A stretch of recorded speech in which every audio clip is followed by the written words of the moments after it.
মামলার বাদী বা তদন্তকারী কর্মকর্তা কেউ মামলা নিয়ে বাণিজ্য করলে কঠোর ব্যবস্থা নেওয়ার হুঁশিয়ারি দিয়েছে ডিএমপির কমিশনার শেখ সাজ্জাদ আলী। কেউ হয়রানির শিকার হলে পুলিশ হেডকোয়ার্টারে জানানোর আহ্বানও জানানো হয়। এ সময় ছাত্র জনতার আন্দোলনের সময় পুলিশ পেশাদারিত্বের বাইরে গিয়ে কাজ করায় ক্ষমা প্রার্থনা করেন ডিএমপি কমিশনার। সাদাত নিশাদের রিপোর্ট। সোমবার সকালে ডিএমপি মিডিয়া সেন্টারে সংবাদ সম্মেলনে সমসাময়িক নানা বিষয়ে কথা বলেন ঢাকা মেট্রোপলিটন পুলিশের কমিশনার শেখ সাজ্জাদ আলী। আপনার নিত্যদিনের এই যে সাফারিংস, এটাকে কমানোর জন্য যত প্রচেষ্টা আমার। বক্তব্যের শুরুতে জুলাই আগস্ট আন্দোলনে ডিএমপির অনেক সদস্যের অপেশাদার আচরণের জন্য দেশবাসীর কাছে ক্ষমা চান কমিশনার। তুলে ধরেন আইন শৃঙ্খলা বাহিনীর সার্বিক পরিবর্তনের চিত্র। 15 বছরের যে রিক্রুট হয়েছে, সেই রিক্রুটমেন্টে নানাভাবে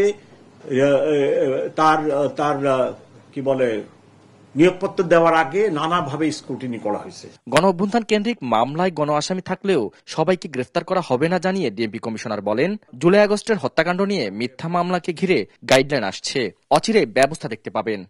জুলাই আগস্টের অভ্যুত্থানের সময়ের ঘটনাকে কেন্দ্র করে এই মামলা অধিকাংশ হয়েছে কোর্টের নির্দেশে, এবং কোর্ট থেকে সরাসরি নির্দেশ আছে মামলা রুজু করেন, এবং এখানে আসামির সংখ্যা ছিল 200+। সো এখন দেখা যাচ্ছে যে এই লোকগুলা এই ঘটনায় জড়িত ছিল না, তাদের ভিতরে হয়তো গুটি কয়েক লোক, ইনভেস্টিগেশন ছাড়া সঠিকভাবে বলাও যাবে না, গুটি কয়েক লোক জড়িত ছিল। ইনভেস্টিগেশনে যার বিরুদ্ধে ইনভলভমেন্টের সাক্ষী শপথ আসবে, আমরা শুধু তাদের বিরুদ্ধে ব্যবস্থা নিব। জিডি হলে 1 থেকে 2 ঘন্টার মধ্যে তদন্ত শুরুর নির্দেশনাও দেয়া হয়েছে বলে জানান ডিএমপি কমিশনার। আপনারা আমার ওসি সাহেবদের সাথে কথা বলে দেখেন আমি কি পদক্ষেপ নিছি। যে জিডি হওয়ার পরে যেখানে 48 ঘন্টা বা 72 ঘন্টার পরে পুলিশ ওই ঘটনাস্থলে বা ওই বিষয়টি তদন্তে যায়, সেখানে আমি 2 ঘন্টা বা 1 ঘন্টার ভিতরে যাতে আমার পুলিশ ওই ঘটনাস্থলে পৌঁছায়, সেই জন্য আমি নতুন লোক ঠিক করতেছি।